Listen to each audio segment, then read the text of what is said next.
இருப்பேன்.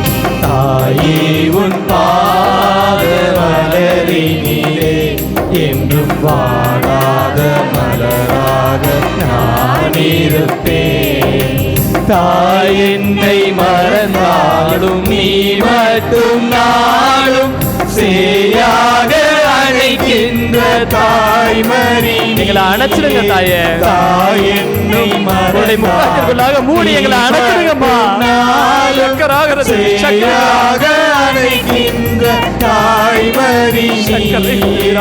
தாயே உன் பாத மலரினிலே என்றும் வாடாத மலராக நான் இருப்பேன். துன்பத்தின் ஆழத்தை,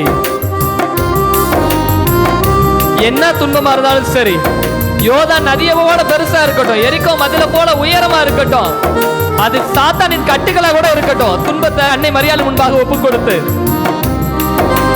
துன்பத்தின் ஆழத்தை கண்டவள் நீயே, துன்புற்ற போதும் எந்த துன்பமும் அன்னையுடைய மனதை துவளச் செய்யல.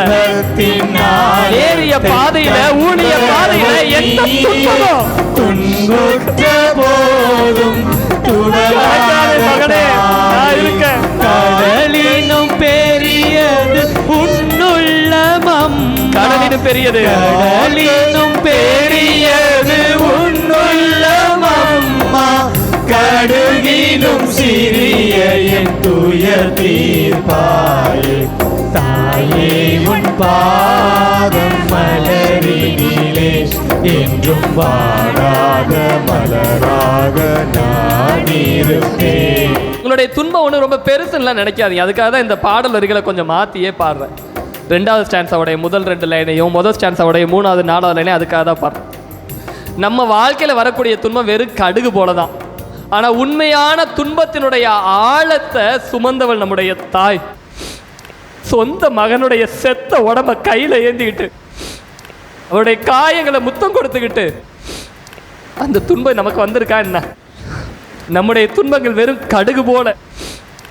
அதனால தான் அந்த தாயை தூக்கி சுமக்கும் பொழுது துன்பத்தின் ஆழத்தை உணர்ந்த தாய் கடுகு போல இருக்கக்கூடிய சின்ன சின்ன துன்பங்களை, சுமைகளை சுமக்கிறதுக்கு அழகா சொல்லி தருவாங்க. நம்பிக்கையோட துன்பத்தின் ஆழத்தை, துன்பத்தின் ஆழத்தை கண்டவள் நீயே, துன்புற்ற போதும் துவளாத தாயே. துன்பத்தின் ஆழத்தை கண்டவள் நீயே, துன்புற்ற போதும் துவளாத தாயே. கடலினும் பெரியது உன்னுள்ளமம்மா. கடலினும் பெரியது உன்னுள்ளமம்மா. கடுகினும் சிறிய என் துயர் தீர்ப்பாயே. தாயே உன் பாத மலரினிலே என்றும் வாடாத மலராக நான் இருப்பேன். எல்லாம் உங்களுடைய கைகளை தோள்கிட்ட கொண்டு வாங்க. உண்மையாலுமே அன்னையினுடைய தேர உடன்படிக்கை பேழையை தூக்குறது மாதிரி நீங்களே நினைச்சுங்களேன். நினைச்சிட்டு சொல்லுங்க, இயேசு கிறிஸ்துவை ஏந்தி இருக்கக்கூடிய உங்களை தூக்குறோம். இயேசு கிறிஸ்துவை ஏந்தி இருக்கக்கூடிய உங்களை தூக்குறோம். உங்களை நம்புறோம். உங்களை நம்புறோம். உங்களை சுமக்கிறோம் தாயே. உங்களை சுமக்கிறோம் தாயே. உங்க மனசு கடலை விட பெருசு. உங்க மனசு கடலை விட பெருசு.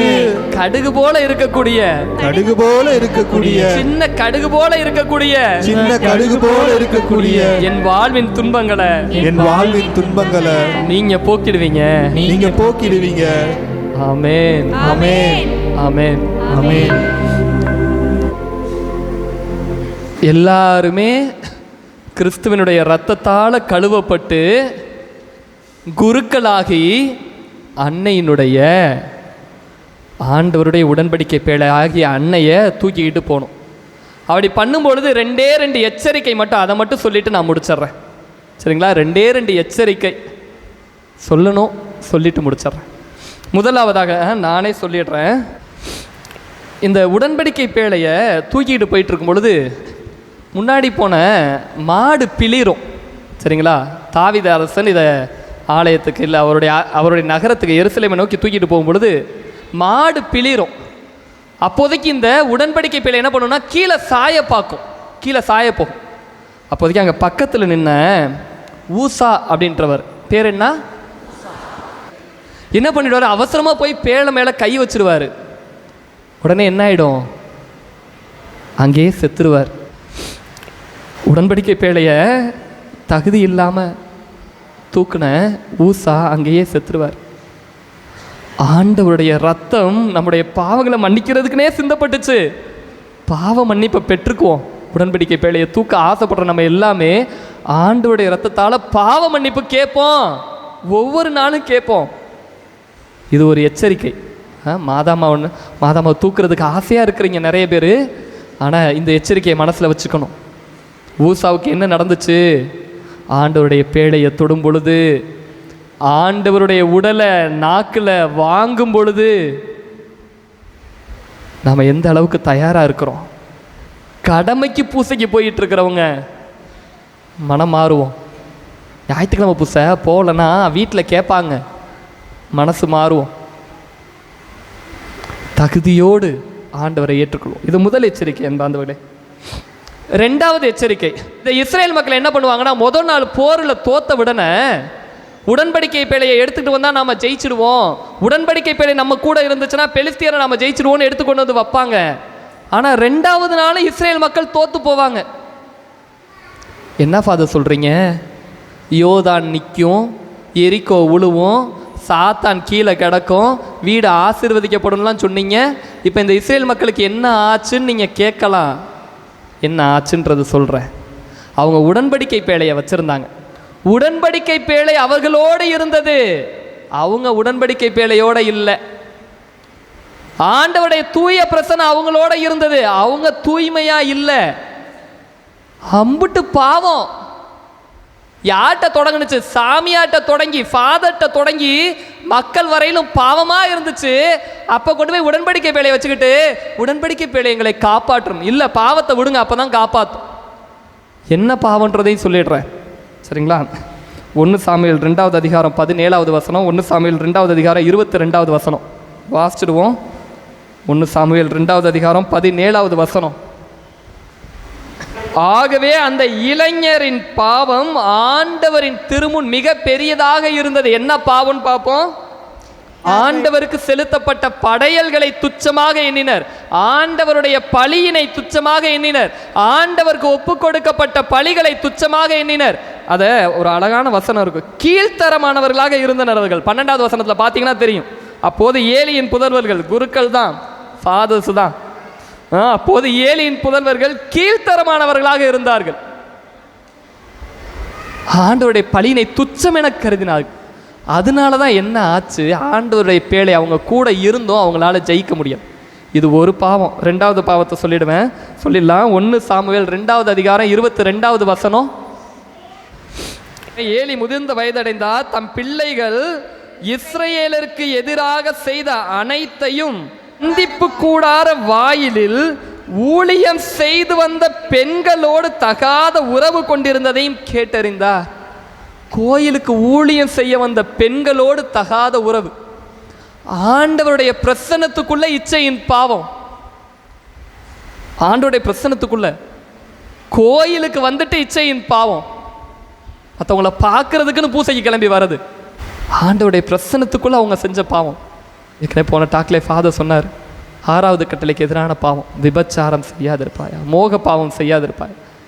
இந்த பாவத்தை வச்சுக்கிட்டு உடன்படிக்கை பேழையை தூக்கிக்கிட்டு இருக்கிறதுனால ஒன்றும் நடக்காது. ஓப்பனாகவே சொல்லிடுறோம். பாவத்துக்கு மன்னிப்பு கேட்கணும், பாவத்தை விடணும். பாவத்தை விடுறதுக்கு முதல்ல நாம் ஆசைப்படணும்.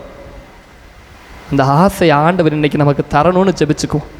கண்களை மூடிக்கொள்வோம். அம்மாவினுடைய பாதத்தில் வாடாத மலராக, பாவத்தினால வாடி போன மலராக இல்லை, ஒவ்வொரு நாளும் ஆவியானவரால் புதுப்பிக்கப்பட்ட வாடாத மலராக தாயினுடைய பாதத்தில் ஒவ்வொரு நாளும் ஒன்று சேர்ந்துருவோம். தாயே உன் பாத மலரினிலே என்றும் வாடாத மலராக நான் இருப்பேன். தாயே உன் பாத என்றும் வாடாத மலராக நான் இருப்பேன். மரியே வாழ்க, மரியே வாழ்க, மரியே வாழ்க, மரியே வாழ்க, மரியே வாழ்க, மரியே வாழ்க, உடன்படிக்கை பேழையே வாழ்க, உடன்படிக்கை பேழையே வாழ்க, என் ஆண்டவரை சுமந்த உடன்படிக்கை பேழையே வாழ்க, என் ஆண்டவரை சுமந்த உடன்படிக்கை பேழையே வாழ்க, வார்த்தையை சுமந்த உடன்படிக்கை பேழையே வாழ்க, வார்த்தையை சுமந்த உடன்படிக்கை பேழையே வாழ்க, வாழ்வு தரும் உணவை சுமந்த உடன்படிக்கை பேழையே வாழ்க, வாழ்வு தரும் உணவை சுமந்த உடன்படிக்கை பேழையே வாழ்க, அன்னையே நீர் வாழ்க, அன்னையே நீர் வாழ்க, என் தாயே நீர் வாழ்க, என் தாயே நீர் வாழ்க, மரியே வாழ்க, மரியே வாழ்க. முழுசா உணர்ந்து தாயினுடைய பாதத்தில் நம்மையே ஒப்பு கொடுக்கும் வண்ணமாக சேர்ந்து பாடுவோமா? தாயே உன் பாத மலரினிலே என்றும் வாடாத மலராக நான் இருப்பேன். உணர்ந்து பாடுங்க பார்க்கலாம். தாயே உன் பாத மலரினிலே என்றும் வாடாத மலராக நான் இருப்பேன். தாயே உன் பாத மலரினிலே என்றும் வாடாத மலராக நான் இருப்பேன். தாயே உன் பாத மலரினிலே என்றும் வாடாத மலராக நான் இருப்பேன். மரியே வாழ்க, மரியே வாழ்க, மரியே வாழ்க, மரியே வாழ்க, மரியே வாழ்க, மரியே வாழ்க.